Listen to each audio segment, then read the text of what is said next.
Oh hey, my name's Nachiketa, and I'm gonna visit death. You wanna come? Oh great! Well, let me give you some backstory. So, I noticed that my dad was giving away all of his stuff to the priests, so, that he could get into heaven, because that's what we do. And I noticed that he was kind of gypping them. I asked him, Dad, where are you gonna give me up? And he said, to death I give you. But it's okay, because now we get to visit death. Let's go! Death? Death? Death? 3 days later. Oh shit. Is someone here? Ah, shit. Look kid, I'm really sorry. You must have been waiting for me for 3 days now? And really, almost no one waits for death. Well, some people do, and it's kind of sad, but... Look, we cannot let this get out to the press, so to keep my PR department satisfied, I'm gonna grant you 3 wishes, each for the day that you've waited for me. Anything at all, and we can keep this between us, okay? Yeah, sure. So for my first wish, I wish my dad would chill the hell out and recognize me with love when I return. Done. Well, thank you, Death. Now that all my worldly problems are taken care of, I think for my second wish, I'd like to take care of my otherworldly problems. I think that has to do with your jurisdiction, Death.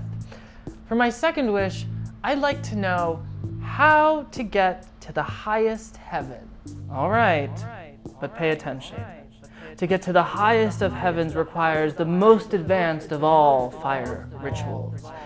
It goes a little something like this.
Wow, impressive.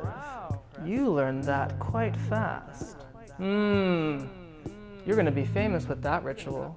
I can see it now, the Nachiketa fire ritual. Whoever performs that fire ritual will gain the knowledge of God. Now, Nachiketa, ask for your third boon, so I am not indebted for my poor customer service. That was easy. Thanks, Death.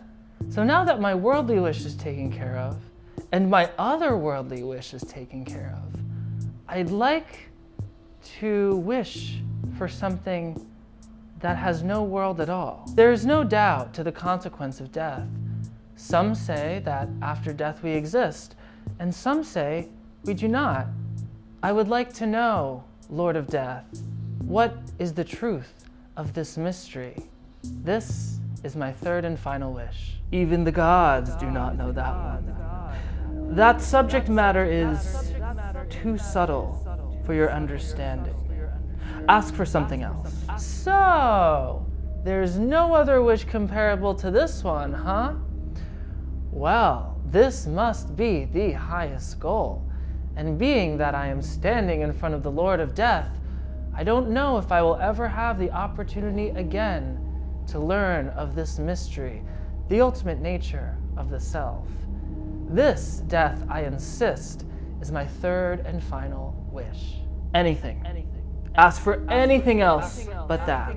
You can ask for gold, you can ask for women, you can ask for chariots and a kingdom and a long life. You can live for as long as you want. Just name your price, anything you want, except that. These are but ephemeral. All life is short life. with you around. Keep your dances and your songs. We both know that acquisition never really satisfies anyone. I wish for the true knowledge of the self.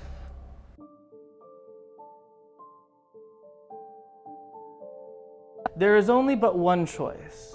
It is between the preferred and the pleasurable, and you make it every moment. The first is perennial joy, but the latter is mere passing pleasure. Choosing the preferred, you will find knowledge and salvation. Choosing the pleasurable, you will find prosperity and ignorance. You cannot have both. As someone once said, you cannot serve two masters. And as another said, separate thou the subtle from the gross. This is the choice referred to by the favorite letter of Pythagoras, the mystery of Upsilon. This is a choice that is made at every turn. Those who choose passing pleasure are led astray and are farther removed from the true knowledge. You, Nachiketa, have discarded the pleasurable and are a true aspirant of knowledge. The vain, thinking they are learned, go round and round, the blind leading the blind, and they are never far from my grasp. Anyone lured by this world alone is always under my sway. This true self that you want to know, the greatest of mysteries, it cannot be known through thought and intellect alone. The finest instruments of science cannot detect it, for it is the most subtlest thing. It is more subtle even than an atom, more subtle than a quark, and more subtle than a Planck length. It is not something that can be attained through mere argumentation, yet you, Nachiketa, can attain it.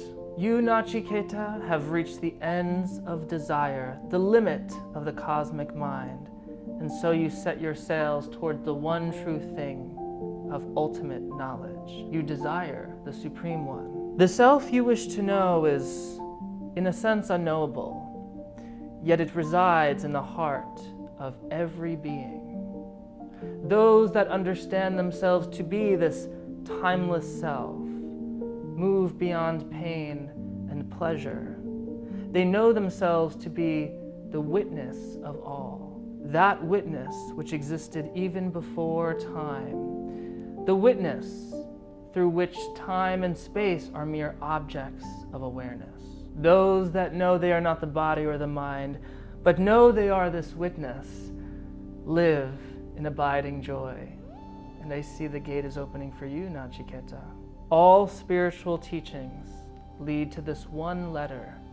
It is Om. Om is a symbol of the God of attributes, but also an inquiry into the absolute, which has no attribute. Knowing yourself as this attributeless awareness, you become equally adored. The all-knowing self is birthless, deathless. It is without cause and it is without effect. It does not slay and it cannot be slain. Consciousness is eternal, unchanging. All things are mere appearances in consciousness, mere objects to the supreme one awareness. And that awareness is you. The self is the largest of the large and the smallest of the small.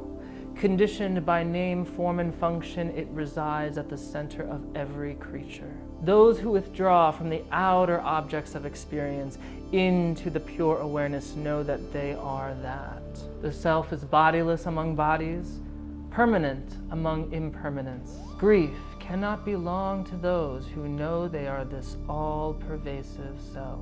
The self can only be revealed to one of righteous ways, who controls the senses, the mind, and engages in meditation. This self cannot be learned and it cannot be studied.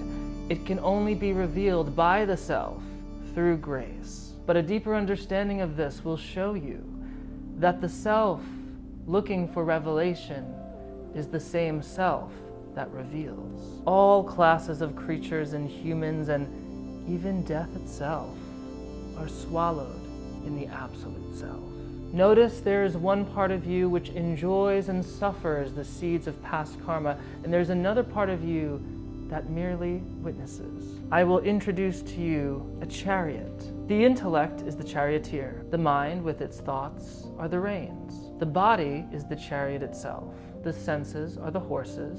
The objects of sensation are the roads. One who identifies with any of these suffers pain and enjoys pleasure. Most chariots run wild, uncontrolled. One can only control their chariot and achieve the goal with a discriminating intellect and a disciplined mind. Know that the senses derive from the sense objects from the mind. The mind derives from the intellect, and the intellect from the cosmic mind. This cosmic mind is derived from the unmanifested, and the unmanifested from the Purusha, pure consciousness. Merge one into the other. Continue pulling in. This is what has been called the great work, the summum bonum. Draw the senses into the mind, draw the mind into the intelligent self, draw the intelligent self into the cosmic mind, draw the cosmic mind into the unmanifest, and draw the unmanifest into the Purusha. This is the unchanging, peaceful self which admits no distinction, that which is within and witnesses all modification. By submerging objects of awareness back into the awareness, one attains the goal, the absolute. Realize that you appear to yourself as this world. So arise, awake, and learn from a teacher. The path to the most subtle thing is as sharp as a razor's edge. Those who realize the self, this eternal constant, they are freed from the jaws of death.